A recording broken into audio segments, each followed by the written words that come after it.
নমস্কার বন্ধুরা, ঘরকন্যা মৃদুলার নতুন আরও একটি ব্লগে আপনাদের সবাইকে স্বাগত জানাচ্ছি। আশা করছি যে যেখান থেকে আমার ভিডিওটি দেখছেন সবাই সুস্থ আছেন, ভালো আছেন।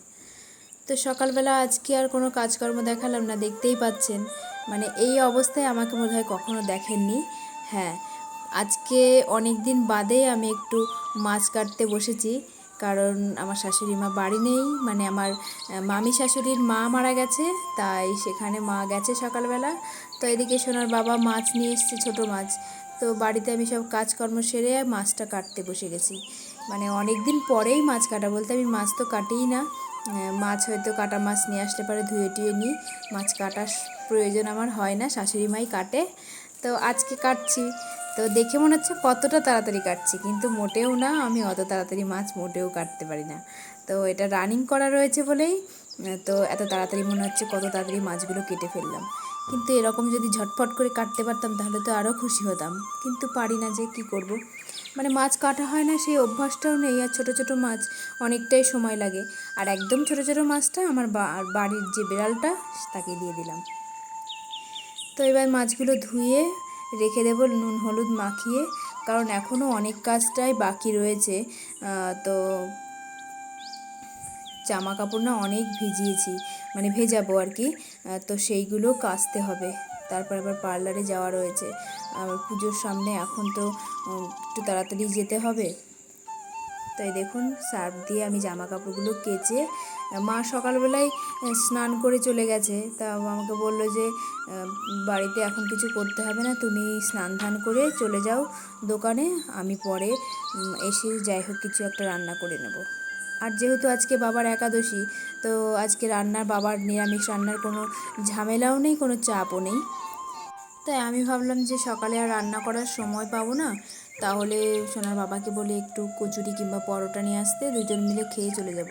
মা তো ওখানে আছে, ওখানে হয়তো খাবে। আজকে মাইমাদের বাড়িতে আর কি শ্রাদ্ধ শান্তির কাজ হবে 3 দিনে, যেহেতু মা মারা গেলে পরে 3 দিনে কাজ করে। তো আজকে সেই শ্রাদ্ধ বাড়িতে, তার জন্যই সকাল সকাল গেছে আর কি।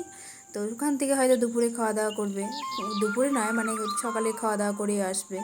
তো সেই জন্য বললো যে একটু পরোটা আনিয়ে নাও, এনে নিয়ে খেয়ে দিয়ে দোকানে চলে যাও। তারপর আমার আজকে আরও অনেক জায়গায় অনেকটাই কাজ রয়েছে, সেইগুলোই সারতে হবে। কারণ অনেক প্রোডাক্ট আনতে হবে, আমাকে একটু বাইরেও যেতে হবে। তো আমি ঝটপট না জামা কাপড়গুলো কেচে নিলাম।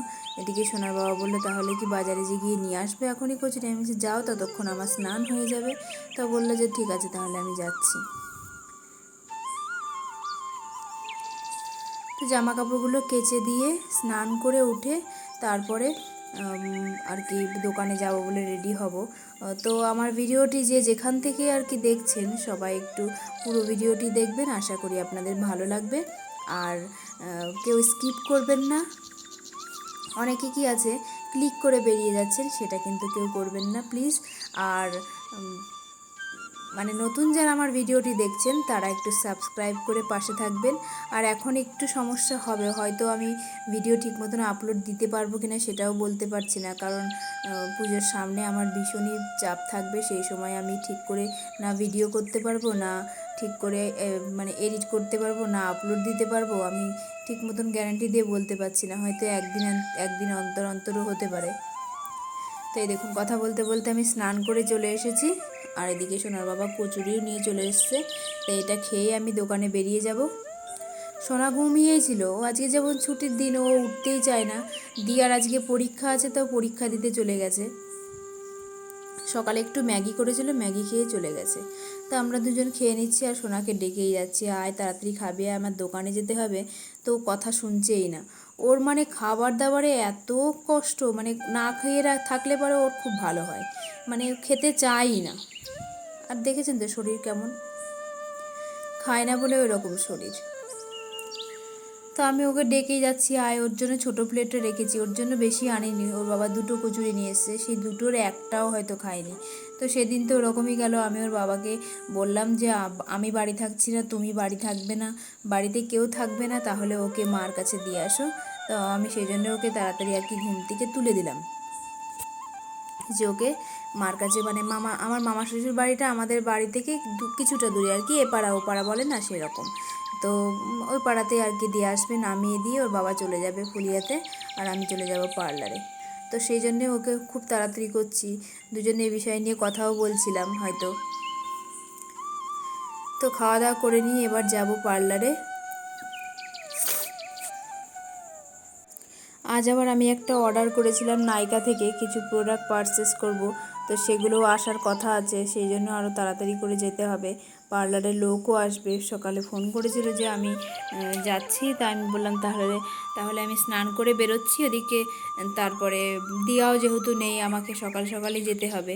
আর যে আর কি নাইকা থেকে যে প্রোডাক্টটা আসবে সেটাও আমার পার্লারের ঠিকানাতেই দেওয়া, সেখানেই আসবে, তার জন্য আরও তাড়াতাড়ি করছি। আর ওইদিকে আমার মেয়ের কাণ্ড দেখুন, মানে ওর সকালবেলা খাবার কথা বললে যে এত কষ্ট, জোর জবস্তি করে বলছে দুটো রুটি যাই হোক তুই খা, খেয়ে নিয়ে তারপরে তুই যা। মানে সকালবেলা যদি না খাওয়ায় ওইভাবেই না খেয়েই সারাদিন চলে যাবে, মানে ওর খিদের কথা কখনো বলবেও না যে আমার খিদে পেয়েছে। এখন দেখি একটু আধটু বলে যে আমার খিদে পেয়েছে, তখন হয়তো খাওয়ায়, কিন্তু ওকে যে জোর জবস্তি করে কিছু খাইয়ে দেবো সেই খাওয়াটাও খায় না। তো দেখুন ও নিজে নিজে তো কিছু খেলো না, আমি জোর করে একটা কচুরি আর কি ওকে জোর করে করে খাওয়ালাম, খাইয়ে টাইয়ে তারপরে ওর বাবাকে দিয়ে পাঠিয়ে দিয়েছি। এদিকে যে জামা কাপড়গুলো কাচলাম সেগুলো ছাদে দিতে মেলে দিতে আসলাম, কারণ অনেকটাই লেট হয়ে যাচ্ছে এদিকে দোকানে যেতে। আর আমি যদি মেলে নিয়ে দিয়ে না যাই তাহলে এতটা খা রোদ করছে, জামা কাপড়গুলো ওরকম জড়ো থাকবে আর শুকাবেও না। তাই আমি ভাবলাম একবারে মেলে দিয়ে তারপরে দোকানে যাব। কি প্রচণ্ড হাওয়া দিচ্ছে দেখেছেন, মানে জামা কাপড় ছাদে মেলেও শান্তি নেই, এত হাওয়ায় সব উড়ে উড়ে পড়বে। তো ক্লিপ আছে অনেকটা, ক্লিপগুলো ছোটো ছোটো জামা কাপড়গুলোতে ক্লিপ দিয়ে দেবো, আর বড়গুলোতে কোনো অসুবিধা হবে না।